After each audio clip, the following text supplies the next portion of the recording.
Hello, everybody, and welcome to Learn with Zenith Guru. My name is प्रत्याक्षा Dwivedi और आज हम class 10th के SST section के introductory video लेके आए हैं आपके लिए। इसमें हम आपके साथ डिस्कस करेंगे कि 10th के SST सेक्शन के सिलेबस में क्या क्या कंपोनेंट्स हैं, उनके क्या क्या टॉपिक्स हैं, हम क्या क्या कवर करेंगे, किस तरह से कवर करेंगे, and how will help you throughout your standard 10th in terms of SST subject, ताकि आपको जब एग्ज़ाम आ जाए तो SST as an extra burden ना लगे, SST को रिकॉल करने में, लर्न करने में प्रॉब्लम ना हो, उसके आंसर्स कैसे लिखने हैं, कितने मार्कर क्वेश्चन के लिए कितना आंसर लिखना है, ये भी हम आपको बताएंगे so that you score good in your social studies subject. So the very first index that we have here is of your geography. यह आपके ज्योग्राफी का है, यह आपके टॉपिक्स हैं. सबसे पहला टॉपिक जो हम कवर करेंगे वो है रिसोर्स एंड डेवलपमेंट का. जो रिसोर्स एंड डेवलपमेंट है ये आपके जो मिनरल्स हैं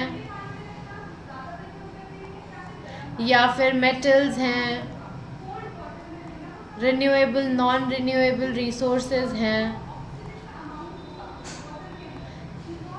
इन सब के साथ ये आपका जो चैप्टर है वो डील करता है. उसके साथ साथ हम क्या पढ़ेंगे कि सस्टेनेबल डेवलपमेंट क्या होता है.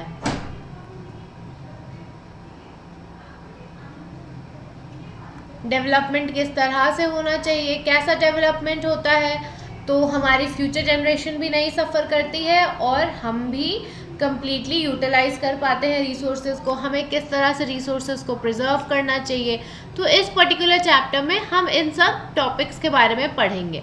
फिर आता है forest and wild life.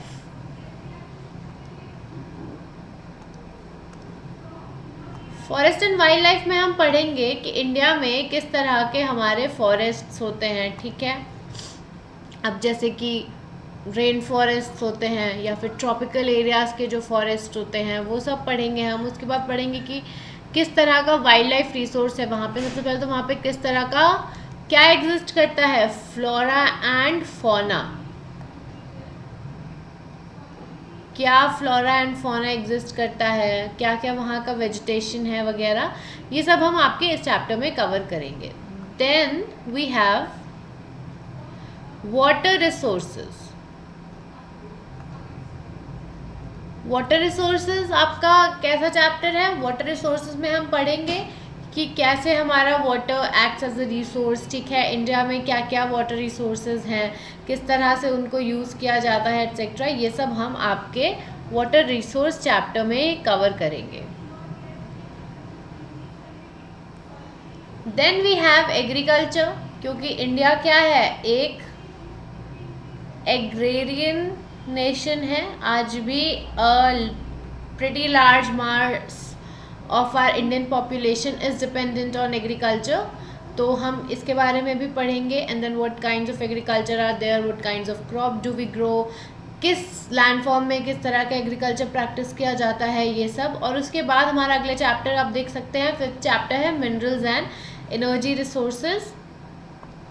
Minerals and energy resources के बाद हम मैन्युफैक्चरिंग इंडस्ट्रीज़ के बारे में पढ़ेंगे.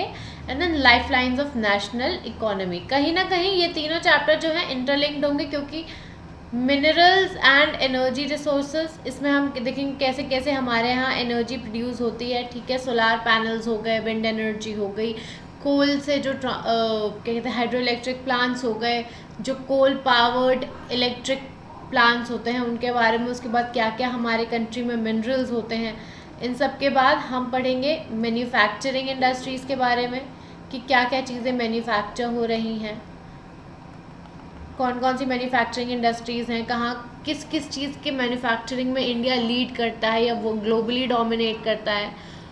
उसके बाद हम देखेंगे कि हमारे नेशनल इकोनॉमी का लाइफ लाइन्स क्या है जो हमारी नेशनल इकोनॉमी को सपोर्ट करते हैं. तो ये तो हमने क्या पढ़ा, हमारे ज्योग्राफी का एक बेसिक आइडिया ले लिया कि हाँ हमें ये सब चीज़ें पढ़नी है ज्योग्राफी में, जो कि हम आपको पढ़ाएंगे. आपकी क्लास 10th के ज्योग्राफी के टॉपिक्स हैं ये। उसके बाद हम देखते हैं कि फर्दर आपके सोशल साइंस में क्या है। ये है आपका पॉलिटिकल साइंस का या फिर सिविक्स कह सकते हैं।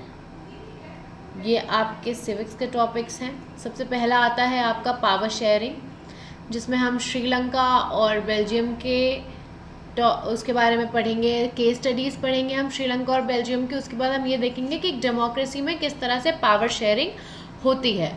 उसके बाद हमारा फेडरलिज्म का टॉपिक आता है। फेडरलिज्म में क्या होता है कि किस तरह से पावर का डिवीज़न है।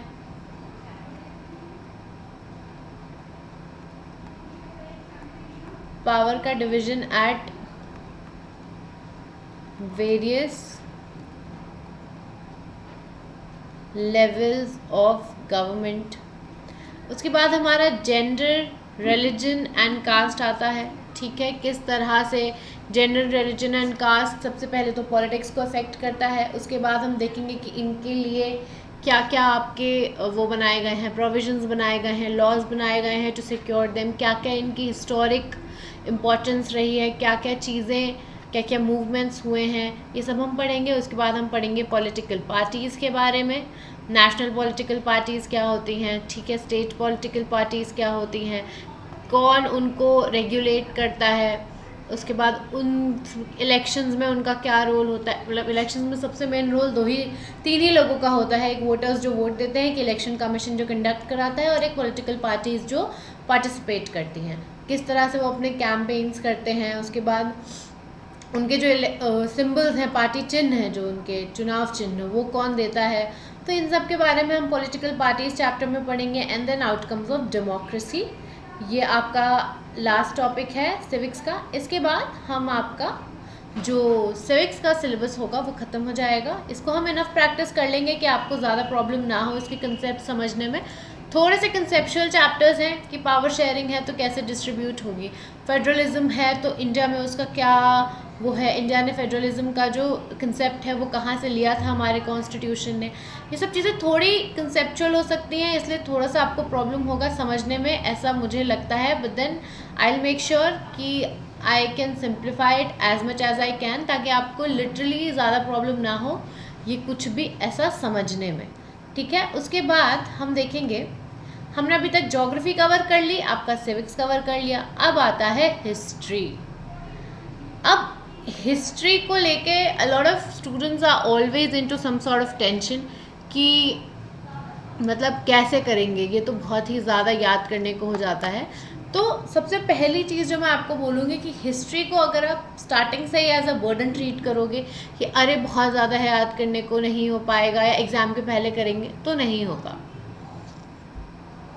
हिस्ट्री कैसे पढ़ते हैं, treat it first like a story. उसमें आप अपना प्लीज़ इंटरेस्ट लाइए कि क्योंकि ये जानना बहुत इम्पॉर्टेंट है कि हमारे पास्ट में क्या हुआ है, हमारे लोगों के साथ, हमारे नेशन के साथ, हमारे फ्रीडम फाइटर्स ने हमारे लिए क्या किया है, किसने हमें धोखा दिया है किस टाइम पे, या किसने हमारा सपोर्ट किया है। ये सब जानना बहुत इम्पॉर्टेंट है। तो हम हिस्ट्री में इस बार यही पढ़ेंगे। अब जैसे कि आप देख सकते हैं इवेंट्स एंड प्रोसेस में सबसे पहला होगा हमारा rise of nationalism in Europe. ठीक है, तो rise of nationalism in Europe में हम देखेंगे किस तरह से यूरोप में नेशनलिज्म जो है वो जागा। उसके बाद हम देखेंगे नेशनलिज्म इन इंडिया, इंडिया का नेशनलिज्म, इंडिया का फ्रीडम स्ट्रगल, कैसे क्या हमें फ्रीडम मिला, कब ब्रिटिशर्स ने हम पे राज करना चालू किया, ये सब हम इस चैप्टर में पढ़ेंगे। उसके बाद जो आपका सेकंड सेक्शन है वो है लाइवलीहुड्स, इकोनॉमीज एंड सोसाइटीज़। इसमें हम पढ़ेंगे कि global world, making of a global world and age of industrialisation, जब इंडस्ट्रियल रेवोल्यूशन आया, किस तरह से जो कंटेम्प्रेरी वर्ल्ड इवॉल्व हो रहा था वो किस तरह से इवॉल्व हो रहा था, उसमें क्या क्या चेंजेस आ रहे थे। अब जैसे ग्लोबल लेवल पे लोगों ने रिलीजन्स को क्वेश्चन करना चालू कर दिया था, चर्चेस को क्वेश्चन करना चालू कर दिया था, लोग ज़्यादा साइंटिफिक टेम्परामेंट लोगों के अंदर बढ़ता जा रहा था since new discoveries and inventions were taking place. तो ये सारी चीज़ें होती हैं, हम पढ़ेंगे इसके बारे में। उसके बाद आपका जो थर्ड सेक्शन है वो है everyday life, culture and politics, जिसमें हम print culture and modern world के बारे में पढ़ेंगे। तो इसके साथ आपका ज्योग्राफी का syllabus, I am so sorry, इसके साथ आपका हिस्ट्री का सिलेबस एंड होता है। हमने आपके जो एसएसटी के 3 कंपोनेंट्स हैं उन्हें कवर कर लिया है। आपका ज्योग्राफी हो चुका है, ये आपका सिविक्स है, उसके साथ आपका हिस्ट्री है, and the very last one is your economics. Economics deal करता है with all the financial things, ठीक है। इकोनॉमी के साथ कैसे हमारे फाइनेंसेस आते हैं जाते हैं, मनी का फ्लो कैसा होता है, सेक्टर्स क्या हैं इंडियन इकोनॉमी के, बैंकिंग कैसे अफेक्ट करती है, ग्लोबलाइजेशन क्या होता है, ये सारी चीज़ें, ठीक है। एक पर्टिकुलर इकोनॉमी के फिनेंशियल स्टेटस, फिनेंसेस के साथ, एंड देन बहुत सारा ऐसे वाइडर लेवल पे इकोनॉमिक्स डील करता है एज इन सब्जेक्ट इन सब चीज़ों के साथ। तो इसमें हम देखते हैं कि हम इसमें क्या क्या पढ़ेंगे। हम इसमें पढ़ेंगे डेवलपमेंट, सेक्टर्स क्या क्या है इंडियन इकोनॉमी के, मनी एंड क्रेडिट क्या होता है, globalisation and the Indian economy, Indian economy में जब ग्लोबलाइजेशन आया, एलपीजी रिफॉर्म्स हम इन्हें कहते हैं। अब एलपीजी से आप लिक्विड पेट्रोलियम गैस मत समझना, ठीक है। तो हम इसके बारे में पढ़ेंगे, एंड देन हम पढ़ेंगे कंज्यूमर राइट्स क्या होते हैं और वो क्यों इम्पोर्टेंट हैं। तो इसके साथ मुझे लगता है कि हमने आपके 10th के अब चारों इम्पॉर्टेंट एसएसटी के जो कंपोनेंट्स हैं वो कवर कर लिए, ठीक है। सबसे पहला क्या था आपका, रिकॉल करिए। सबसे पहले हमने ज्योग्राफी के एक ओवरव्यू लिया कि क्या क्या हमें पढ़ना है आगे, क्योंकि कुछ भी सब्जेक्ट स्टार्ट करने से पहले हमें बेसिक आइडिया होना चाहिए कि इसमें हम पढ़ने क्या वाले हैं। सिविक्स हमने देख लिया, हिस्ट्री हमने देख लिया, and then we saw economics का हमारा सिलेबस क्या है। तो आगे हम अब धीरे धीरे करके आपके एक एक टॉपिक वाइज वीडियोस डालते रहेंगे। हम अपनी तरफ से ये पूरा प्रयास करेंगे that you study in the best way you can, ताकि आपको जो भी नॉलेज है वो रिटेन हो जाए, कोई प्रॉब्लम ना हो इन फ्यूचर आपको एग्ज़ाम्स के टाइम पे। But then what you have to do is stay tuned to our channel, follow what we are teaching you so that it becomes easier for you in the coming months, क्योंकि अभी starting है, अभी इतना burden आपको नहीं लगेगा। But then जैसे जैसे जैसे आप उस एग्ज़ाम के टाइम पीरियड के पास पहुंच रहे होंगे वैसे वैसे एंजाइटी बढ़ती है कि अरे यार ये भी नहीं हो, अरे वो भी नहीं हो। तो इसीलिए अभी से मेक अ प्रॉपर स्केड्यूल ताकि आगे जाके कोई प्रॉब्लम ना हो।